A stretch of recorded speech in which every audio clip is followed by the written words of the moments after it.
So what did Jude say about Moses' body? I mentioned this Sunday that this section in Jude that we covered on Sunday is long, and it has a lot of honestly weird and hard to understand parts when you first read it. And so I said that I hope to make a few videos this week to help us understand and interpret these passages. And so this is the first of those videos. And we see in Jude 8 through 10 that Jude refers to something happening to Moses' body. This crazy story about an angel and the devil arguing over Moses' body. And so let's take a look at it. Jude, starting in verse 8. He says, "Yet in like manner, these people," referring to the false teachers, if you remember from Sunday, "also, relying on their dreams, defile the flesh, reject authority, and blaspheme the glorious ones."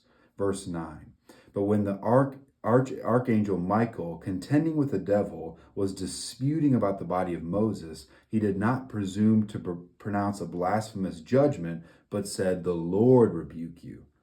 Verse 10, "But these people," talking about the false teachers, "blaspheme all that they do not understand, and they are destroyed by all that they, like unreasoning animals, understand instinctively."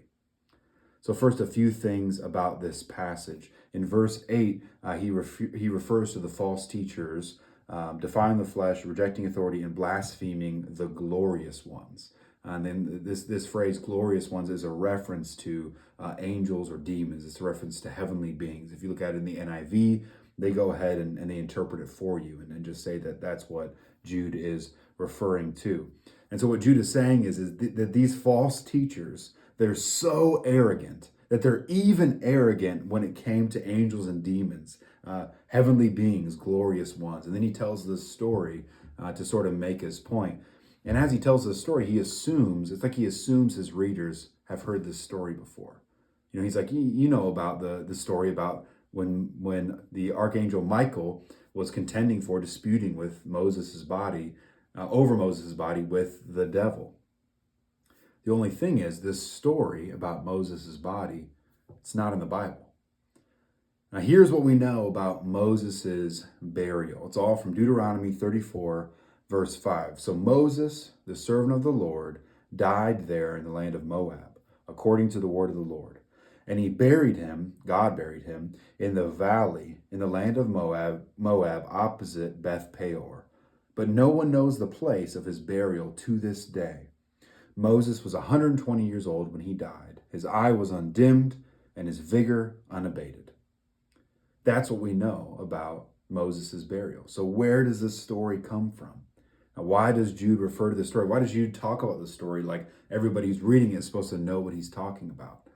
Well, the exact origin of this story about the body and the burial of Moses is lost to history. We don't know exactly where it comes from. It might come from a document called The Assumption of Moses.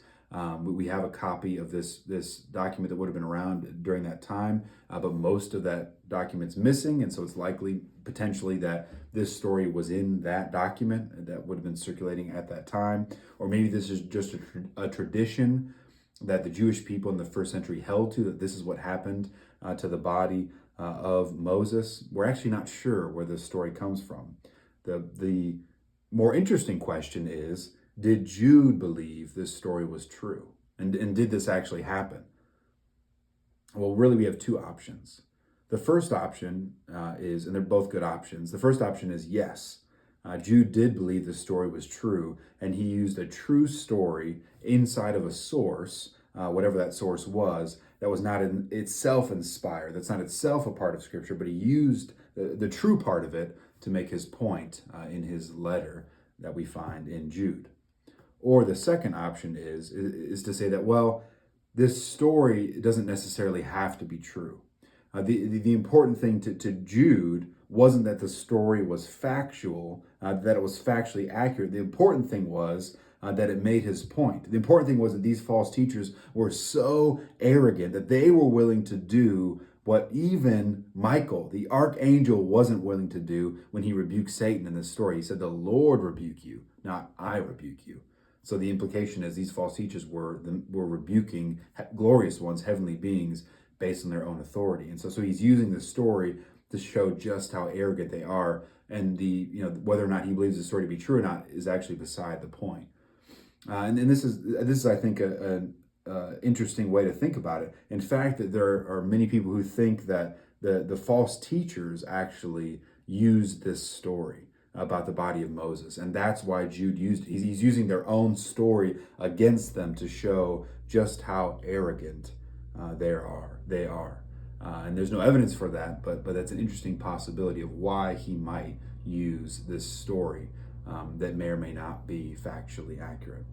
But the main lesson, we should always go back to the main lesson, to what Scripture is telling us to do. The main lesson here is to avoid arrogance. And the main lesson here is to avoid teachers who are arrogant, because it's a sign that they have strayed from the faith that was once for all delivered to the saints. Hope this helps.